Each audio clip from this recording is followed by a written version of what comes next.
Berarti kita harus cari teman yang mau menasihati kita, bicara bareng kita tentang kebesaran Allah. Dan itu yang dilakukan Nabi Musa dengan Nabi Harun ketika berdakwah yang Allah sebutin di surat Toha.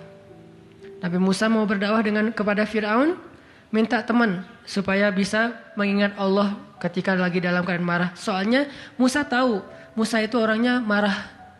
Kalau udah marah ngeri. Harun orangnya kalem, woles.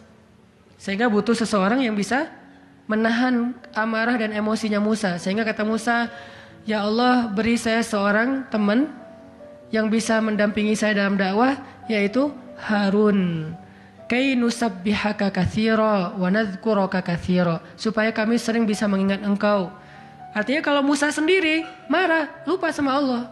Tapi kalau ada Harun, Musa istighfar, astagfirullahaladzim gitu. Begitu juga nabi kecil, ada 2 orang nabi kecil sepupuan. Siapa dia? Isa dan Yahya. Nabi Isa dengan Nabi Yahya. Anak kecil 2 orang nih, dua-duanya keren, dua-duanya soleh, dua-duanya ganteng, dua-duanya idola, selebgram lah di masanya. Pokoknya luar biasa nih 2 orang cowok. Anak usia, kalau gak salah Yahya waktu itu umurnya udah sekitar 10 tahun. Isa baru lahir, berarti beda 10 tahun. Pas mereka ABG beda 10 tahun tapi nyambung ngobrolnya. Pas mereka jalan kemana-mana berdua tuh, yang satu orangnya gampang tersentuh nangis yaitu Yahya, yang satu lagi orangnya tegas yaitu Isa. Sehingga kalau Isa lagi marah, Yahya yang mengingatkan Isa, tenang. Akhirnya tenang. Pas Yahya terlalu kayak baper gitu, aduh kasihan. Yahya itu kan orangnya kasihan, gampang kasihan, sehingga jadi agak-agak kurang tegas. Kata Isa, nggak bisa gitu dong. Akhirnya diingatkan. Nah ini pentingnya teman. Nabi aja butuh teman. Kalau kita mau kepo dikit nih, kenapa sih Rasulullah memilih Abu Bakar untuk nemenin hijrah? Kenapa nggak Umar gitu, supaya aman? Hijrah bareng Umar, siapa yang berani ngejar coba? Umar berdiri depan Ka'bah. Ya ayuhan nas, ya ma'syara Quraisy, wahai manusia, wahai orang Quraisy, fa'lamu anni muhajir. Ketahuilah saya pengen hijrah, kata Umar. Siapa yang pengen istrinya jadi janda, anaknya jadi yatim, tunggu saya di balik bukit itu. Ada yang berani? Diam semuanya. Coba Rasul kalau hijrah bareng Umar, enak kan? Wahai orang-orang Quraisy, wahai manusia, saya sama Rasul nih mau hijrah. Siapa yang berani nunggu saya di balik bukit itu? Kalau enggak dia akan hilang kepalanya. Enggak ada yang berani kan? Kenapa Rasulullah milih orang yang lemah seperti Abu Bakar? Udah kurus, lemah, dan kaumnya kabilah yang lemah, Bani Taim. Bani Taim itu lemah kabilahnya, enggak seperti kabilahnya Umar bin Khattab. Kenapa bukan Umar? Kenapa bukan Hamzah? Hamzah itu pemanahnya para sahabat, pemanahnya orang-orang Mekah. Dan juga nggak ada yang berani sama Hamzah. Hamzah mukul Abu Jahal di depan orang banyak, nggak ada yang berani balas. Ketika Abu Jahal mukulin Rasul lagi sholat depan Ka'bah, Nabi lagi sholat digebukin sama Abu Jahal. Dibelain sama Abu Bakar ikut digebukin. Akhirnya wajah Abu Bakar itu nggak dikenali lagi, saking babak belur. Itu digebukin sama Abu Jahal dan teman-temannya. Ketika Hamzah dengar berita itu, langsung Hamzah pergi ke tempat orang-orang ngumpul, dicari mana Abu Jahal, dipukulin sama Hamzah sekuat-kuatnya sampai berdarah-darah Abu Jahal, tapi orang Quraisy nggak ada yang berani balas, saking terpandangnya Hamzah. Kenapa nggak dengan Hamzah, pamannya sendiri? Atau kenapa nggak dengan Utsman gitu, yang kaya raya, yang bisa memberikan fasilitas VIP untuk Rasulullah, naik mobilnya Alphard gitu, nyaman hijrah. Kenapa Abu Bakar yang udah jatuh miskin, fisiknya lemah, kabilahnya tidak dipandang? Kenapa? Karena Abu Bakar itu yang paling solih di antara semua sahabat. Jadi pilihannya kesolihan, bukan kekuatan fisik. Kenapa? Kesolihan itu bisa menutupi kekuatan fisik yang kurang. Kenapa? Allah yang maha kuat. Kesolihan bisa menutupi kurangnya harta, Allah yang maha kaya. Kesolihan bisa menutupi kekurangan dari dukungan kabilah. Allah lebih banyak lagi dukungan dari langit dan bumi. Yang dicari oleh Rasulullah itu adalah teman yang soleh. Ya Abu Bakar, temani saya hijrah. Siap ya Rasulullah. Hasilnya apa? Dikejar-kejar sama orang Quraisy karena mereka gak takut dengan Abu Bakar. Tapi ketika mereka mau ketemu dengan Rasulullah dan Abu Bakar di dalam gua, Allah palingkan wajah mereka dari melihat ke bawah kaki mereka. Allah punya banyak cara. Ada ulama yang bilang bukan cuma dipalingkan, Tapi tiba-tiba merpati bikin sarang di situ laba-laba, walaupun ada perdebatan di antara ulama ini hadisnya sahih atau enggak. Yang jelas, yang pasti nih Allah melindungi mereka dengan banyak cara sehingga nggak bisa ditangkap. Allah yang bertindak. Jadi butuh teman yang soleh. Walaupun nanti kenyataannya teman yang soleh ini malah ditenangkan oleh Rasulullah, bukan Rasulullah ditenangkan oleh dia gitu. Kan nyari teman yang soleh biar bisa menenangkan nih. Ternyata pas ada masalah, Rasul gimana? La tahzan, innallaha ma'ana, tenang, udah beres. Bisa nggak kita coba latihan ini? Kalau kita berteman dengan seseorang, niat kita pengen saling mengingatkan. Wa tawasau bil haq, yaitu mengingatkan tentang Allah. Wa tawasau bis shab. Itu kayak gitu tuh ayatnya. Pertama hak dulu, kedua sabar. Kalau nasihatnya udah benar, insya Allah sabar. Jadi kalau kita pengen menasihati teman kita atau dinasihati oleh teman kita supaya lebih kuat, bisa tough, bisa survive dalam masalah, minta dia menasihati kita al-haq. Dan siapa al-haq? Allah Subhanahu wa taala. Wa tawasau bil haq artinya saling menasihati dengan nama Allah. Udah serahin aja sama Allah. Allah itu maha ini sebutin dengan bahasa sederhana. Langsung sabar jadinya. Langsung lebih kuat, lebih tenang. Itu yang pertama teman-teman. Kita sering berteman dengan orang yang insya Allah dia yakin sama Allah lebih kuat daripada kita. Imannya lebih mantap daripada kita. Yang kedua, gimana caranya biar kalau kita menyebut nama Allah, kalau kita sholat, kalau kita berzikir itu jadi lebih tenang gitu, lebih happy. Karena sebetulnya orang mukmin itu bahagianya itu ada di dalam hati. Kalau bahasa Ibnu Taimiyah, surgaku itu di sini. Surga orang mukmin itu di hati. Surga kita itu bukan rumah, surga kita itu bukan mobil, surga kita itu bukan pekerjaan, surga kita itu bukan tempat jalan-jalan, tapi semua itu kebaikan, kesenangan. Cuman surga kita ada di sini. Dan ini kita bawa kemana-mana. Jadi nggak susah menemukan surga teh. Aduh, bete nih kenapa nggak bisa jalan? Bete nih kenapa nggak bisa nonton? Bete nih kenapa nggak bisa nyaman di rumah? Bete nih kenapa? Gampang bete karena surga kita bertempat di sesuatu tempat yang sulit untuk kita jangkau. Harusnya itu jadi hiburan buat kita, bukan surga. Sedangkan surga memang adanya di hati. Ada masalah, Allah lebih kuasa, makhluk tidak kuasa. Ada masalah, kita bilang Allah maha besar, masalah saya kecil dibandingkan Allah. Kalau dibandingkan kita mungkin kita lebih kecil daripada masalah. Tapi dibandingkan Allah kita, Allah lebih besar. Allahu Akbar. Kita belajar Allah yang maha memelihara. Kita kan dipelihara Allah, terus ngapain kita khawatir? Kalau gitu gak usah ikhtiar, Ustaz. Ikhtiar, tapi jangan libatkan hati. Ikhtiar itu pakai tangan, pakai kaki, pakai tenaga fisik. Hati gak perlu berikhtiar. Hati itu bertawakal. Fisik kita berikhtiar, hati kita bertawakal. Jangan sampai hati kita ikut ikhtiar, nih bahaya nih. Kalau hati kita ikut ikhtiar, berarti kita lebih percaya kepada makhluk daripada Allah. Nanti akan mentok, kalau udah mentok putus asa, itu penyebabnya. Gara-gara hatinya baper dengan ikhtiar. Ketika jalan-jalan ikhtiar itu tertutup, hati kita jadi give up. Nyerah aja deh. Sedangkan kalau hati kita gak ikhtiar, dia cuma tawakal. Jalan tertutup, dia masih bilang, Allah maha kuasa. Ala kulli syai'in qadir. Segala sesuatu Allah maha bisa. Gak mungkin gak bisa. Tetap. Makanya jangan ikhtiar pakai hati. Ikhtiar pakai tenaga. Hati tawakal babnya. Sehingga tawakal itu amal hati. Ikhtiar itu amal fisik. Kan dalam Islam tuh ada amal batin, ada amal zahir ya. Amal batin hati. Amal zahir fisik kita. Ikhtiar amal zahir. Jangan dicampur dengan amal batin. Coba teman-teman buka deh surat Hud, surat 11. Kalau ragu tentang rezeki baca nih ayat nih. Surat 11, surat Hud ayat 6. Wa ma min dabbatin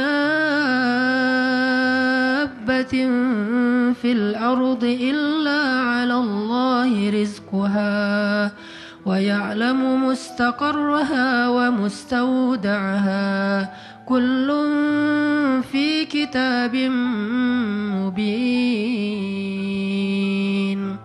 Tidak ada satu hewan melata pun di muka bumi kecuali Allah menjamin rizkinya. Ini amalan hati nih. Ini ayat untuk menguatkan hati kita, bukan menguatkan fisik. Tapi biasanya hati kalau udah kuat, fisik kebawa. Kan kata Nabi kalau hatinya baik, yang lain ikut baik. Kalau hatinya buruk, yang lain ikut buruk. Jadi kalau hatinya udah give up, pasti fisiknya jadi lemah. Kalau hatinya tough dan masih punya belief ke Allah, masih punya harapan, maka fisiknya juga akan kuat. Wa ma min dabbatin fil ardi illa 'ala Allahi rizquha wa ya'lamu mustaqarraha wa mustawda'aha. Allah tahu di mana rezeki kita disimpan. Allah tahu kemana kita akan membelanjakan rezeki itu. Semuanya tertulis di dalam kitab yang jelas. Allah yang tahu. Allah yang menjamin. Gak ada yang gak dijamin rezekinya.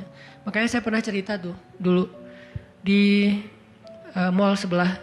Saya sama istri habis kajian di sini atau sebelum kajian di sini, sebelum maghrib sempat mau belanja dulu. Belanja di supermarketnya di bawah, lantai bawah. Dari lobi kita mau ke bawah itu cari eskalator kan ya. Belok kanan, cari eskalator. Ternyata salah ngambil jalan. Kita habis belok kanan langsung belok kiri. Harusnya kalau belok kanan lagi sekali lagi langsung eskalator turun tuh. Pas karena kita belok kiri, akhirnya kita muter. Gara-gara muter, ngelewatlah sebuah stand baju kaos yang lagi diskon.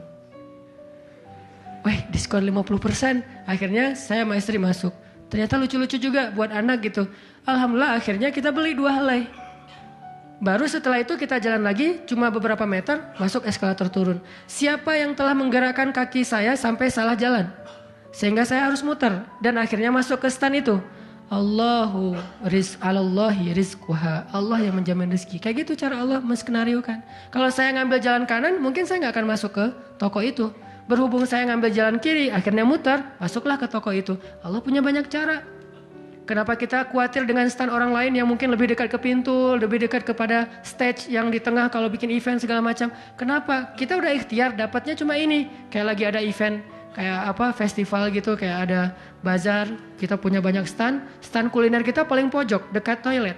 Stand kuliner teman-teman kita tuh paling depan. Dan di situ stage banyak acara tausiah segala macam. Kayaknya di situ lebih laku. Belum tentu juga. Bisa jadi pada waktu itu banyak orang yang sakit perut atau apa akhirnya ya lewat. Aduh, ini kayak seru juga nih di sini nih, makan di sini. Gak usah jauh-jauh sambil nunggu makan. Allah yang punya cara. Saya kan pernah cerita kesasar sampai ke Cirebon. Kenapa kesasar? Ada suatu hari Minggu kayak lagu. Satu hari Minggu. Ada satu hari Minggu nih. Bingung kita pengen keluar sama keluarga sama anak-anak. Kita keluar yuk. Saya bilang ke anak-anak, "Hayu," kata anak-anak. Kemana? Ke Kota Baru aja. Di situ kan ada jam matahari tuh. Kita lihat jam matahari. Hayu naik mobil masuk tol nih. Pas sudah masuk tol Paster berubah pikiran. Terlalu dekat nggak berasa liburan ya. Ya. Terus mau kemana? Ke Jakarta aja yuk ke Ancol. Ada pantainya. Ayo ke Dufan. Jalan akhirnya nggak jadi belok pada larang lurus. Niatnya ke Ancol. Sebelum Cikampek berubah lagi pikiran. Ancol mah pantainya gitu-gitu aja ya, udah pernah ya. Terus gimana dong, cari pantai baru deh yang di daerah Indramayu, Cirebon gitu. Siapa tahu ada yang lebih bagus yang masih virgin. Boleh, keluarlah Cikampek. Waktu itu belum ada tol Cipali ya, keluar Cikampek. Akhirnya nyisir Subang, Indramayu, nggak dapat pantai yang kita nyaman nih. Berhenti sebentar, nggak nyaman ini banyak sampah. Akhirnya jalan lagi sampai dari pagi keluar asar makan empal gentong di Cirebon. Siapa yang mendatangkan saya ke warung empal gentong itu? Pas kita masuk orangnya bahagia banget gitu. Kelihatan kalau dari pagi itu belum ada yang datang, belum ada pelanggan, sepi warungnya. Karena tempat parkirnya agak nyaman langsung parkir di situ, makan empal gentong dan ternyata enak kita bungkus. Orangnya tuh alhamdulillah nih datang dari pagi belum ada yang datang. Senang gitu. Dan saya bilang, "Pak, tahu nggak saya dari mana?" "Dari mana?" "Dari Bandung." "Mau kemana emang?" "Nggak kemana-mana." Muter. Jadi kita cuman dari Bandung cuma pengen makan empal gentong di Cirebon ujung-ujungnya. Pulang sampai ke Bandung jam 10 malam macet lagi tuh di Sumedang karena ada perbaikan jalan. Cuman pengen makan empal gentong, ngasih rezeki ke orang di Cirebon. Kayak gitu banget tuh caranya tuh, coba lihat cara Allah. Oh, yakin nih sama Allah. Allah bisa banget ngedatangin. Kalau ini terjadi kepada orang lain, berarti kalau saya cari rezeki bisa juga caranya kayak gitu. Allah kan punya banyak cara. Cuman kadang-kadang atau seringnya kita nggak tahu cara itu, tahu hasilnya doang nih. Tiba-tiba dapat. Sesederhana itu kita berpikir, akhirnya sesederhana itulah syukur kita ke Allah. Kalau kita tahu gimana rumitnya rezeki itu datang ke kita, kita akan syukurnya lebih pasti tuh. Masya Allah ya, Allah ngedatangin rezeki ke saya tuh gitu-gitu amat, sampai ada orang yang kesasar sekeluarga, bingung gitu. Tapi kan dia, kalau saya nggak cerita dia nggak akan tahu, dia pikir cuma orang yang memang tinggal di Cirebon atau emang lagi jalan lewat kebetulan mampir. Artinya karena dia nggak tahu prosesnya, rasa syukurnya juga sederhana. Sama kayak kita nggak mensyukuri masakan istri kita kalau yang udah punya. Istri itu masak tuh rempong loh dari pagi, wah sampai apa ganti lagi. Kita nggak tahu ya, mungkin istri kita baru belajar masak, gagal 2 kali loh. Itu yang ketiga tuh, nggak enak pula. Udah gagal 2 kali. Dan kita pikir cuma masak sayur gini doang mah, sayur bening mah gampang. Kita kan nggak tahu prosesnya, sehingga apresiasi kita juga ya segitu-gitu aja. Kalau kita tahu prosesnya, walaupun cuma sayur bening sama telur ceplok, kita akan peluk istri kita, mah makasih banyak ya, mama udah berkorban banget buat papa, mah hari ini makanan terenak sepanjang hidup papa loh mah. Kenapa ngomong gitu? Karena tahu prosesnya. Gitu juga kita ke Allah. Karena kita nggak tahu proses rezeki itu Allah setting sampai datang ke kantong kita. Kita kayak ya alhamdulillah gitu doang. Tapi kalau kita tahu masya Allah ya Allah alhamdulillah atas semua nikmat yang kau berikan, puji-puji Allah. Artinya teman-teman kalau galau tentang rezeki dari Allah, tentang pekerjaan, tentang kuliah segala macam, termasuk tentang jodoh, coba baca ayat 6. Semua Allah yang jamin. Ini bab hati ya, lagi-lagi bab hati. Ikhtiar mah jalan aja terus, tapi hati Allahi rizquha, Allah yang menjamin. Itu baru jadi tenang nih mengingat Allah, tetap happy gimana-gimana juga. Dan ini ditaraddud, diulang-ulang. Coba diulang-ulang nih ayat nih. Jadikan salah satu ayat favorit. Kalau kita lagi galau langsung baca ayat ini berulang-ulang sendiri kalau bisa. Baca dulu terjemahannya, hafal. Kalau udah hafal terjemahannya, tinggal baca ayatnya berulang-ulang. Sebelum tidur mungkin, kalau yang paling tenang. Kalau khawatir nggak bangun tahajud, ya udah sebelum tidur baca. Wa ma min dabbatin fil ardi illa 'alallahi rizquha. Diulang. Itu beda banget loh rasanya. Belajar untuk mentafakuri kebesaran Allah, sehingga kalau kita nanti ada masalah, mengingat Allah lebih mantap. Jadi 2 ya, 1 teman, kedua sering-sering tafakur. Wa yatafakkaruna fi khalqis samawati wal ard. Tafakur. Dan sebetulnya teman-teman ya, kalau kita mau lebih persis nih, sholat duha itu ya, emang sholat tafakur sebetulnya. Dulu para sahabat atau para anbiya, sholat duha itu di tempat terbuka.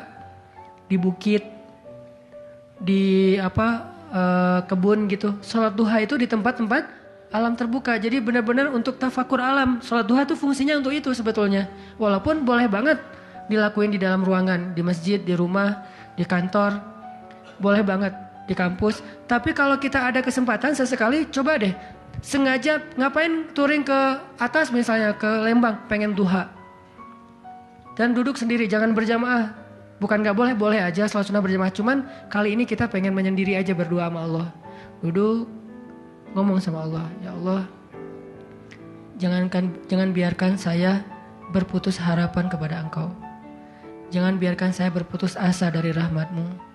Bimbing hati saya ya Allah, tolong saya dalam masalah ini. Engkau maha kuasa. Siapa lagi yang bisa nolong saya selain Engkau? Ngomong kayak gitu sama Allah. Yang romantis, yang akrab gitu tuh. Jangan sampai kita ngomong ke Allah tuh kayak orang gak kenal. Cuman copy paste, Rabbana atina fid dunya hasanah fil akhirati hasanah wa qina azabannar. Amin. Udah kayak gak kenal gitu. Ngomong sama Allah itu akrab, ngomong ya Allah gimana nih?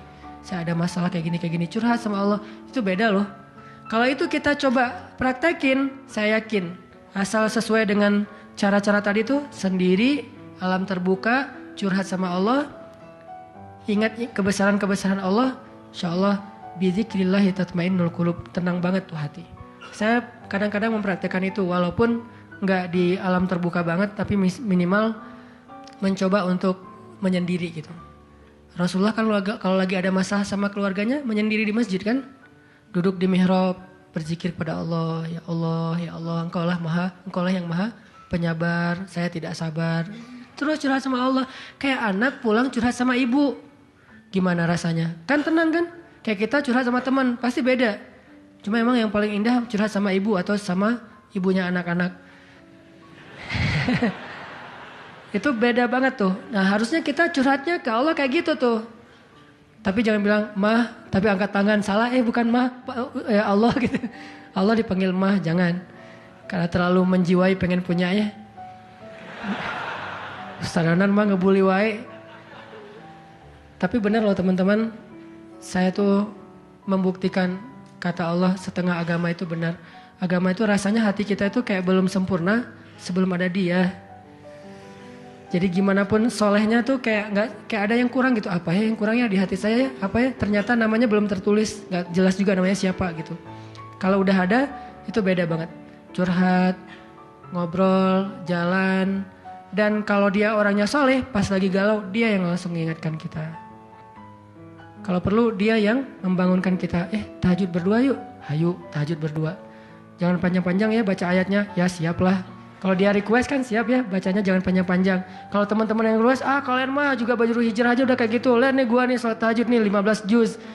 Luar biasa ya. Kalau istri biasanya lebih kasih sayang. Kasihan nih istri saya seharian capek nungguin sambil tidur-tiduran gitu. Nonton TV gitu, capek dia, kasihan seharian nonton TV teh. Itu teman-teman, mudah-mudahan kita bisa ngambil 2 trik tadi cara biar lebih tenang, happy kalau mengingat Allah. 1, memang butuh teman yang mengingatkan kita, bukan kita ingat sendiri. Yang kedua, banyak-banyak membaca, mentafakuri, mikirin tentang Allah itu emang maha kuasa. Salah satu materinya surat Hud ayat 6 tadi tuh. Makin kita yakin sama Allah, begitu kita ingat Allah, itu makin lebih ngaruh ke hati kita. Tapi kalau kita nyebut nama Allah nggak yakin, cuma insya Allah, ya Allah, subhanallah, masya Allah, nggak ngaruh, cuman zikir doang, cuman lisan, tapi tidak sampai ke hati.